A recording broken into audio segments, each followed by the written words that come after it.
Neighbourhood Watch, Chapter 9. Laura came into the office first the next morning. She had slept slightly better the second night with her brother around. Nigel had asked for her car again, and Laura had held back her resentment and any illusion about his doing business and about Sam Bullock's. It had taken some self-control, but this morning she felt better. He had full access to Bruce's account, so why should she have denied his request for the car? Nigel had been up for an hour and had prepared breakfast when she came downstairs from the bathroom. He had driven her to work and taken her car.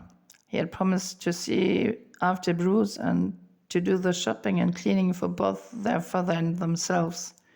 Now Laura started to relax a bit. The moment Bill arrived, the phone on their desk rang. Laura picked up the receiver and was informed by the switchboard that a wheelchair had been found by workers in a forest close to the Hawk's Back. They took an office car to get there. When they left the suburbs of Guildford and turned into a winding country road, they could see the Green Ridge in the east. It rose above the lovely rolling landscape like a gigantic wild boar's back. This northern part of the Surrey Downs offered wonderful views.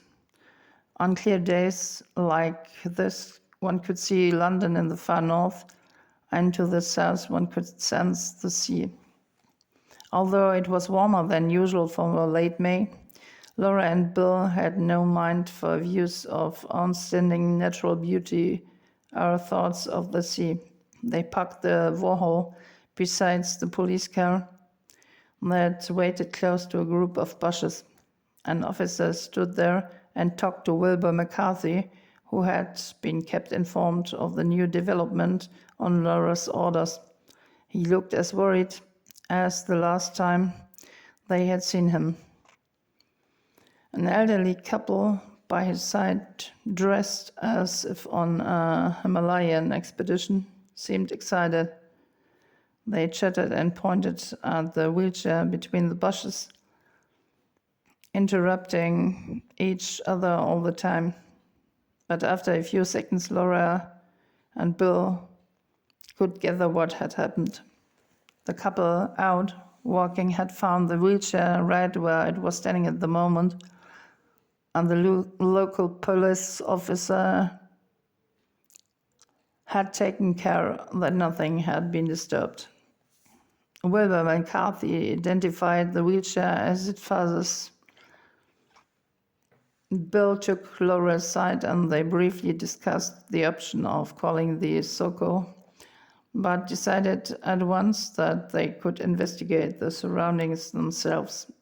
It took only half an hour to verify their first impression. There were no traces of a fight, no footprints or other indicators of suspects, apart from the hundreds of incomplete prints of walking boots of every kind and size. Bill strolled through the bushes while Laura talked to McCarthy again. As he had told Bill the night before on the phone, he had heard nothing from his father. Now the wheelchair pointed to an alarming conclusion. Finally, everybody left the scene. Bill and Laura followed McCarthy. "We have to talk to the neighbors first," Laura said. McCarthy says his father had no enemies and no problems, but sometimes a closer look reveals something different.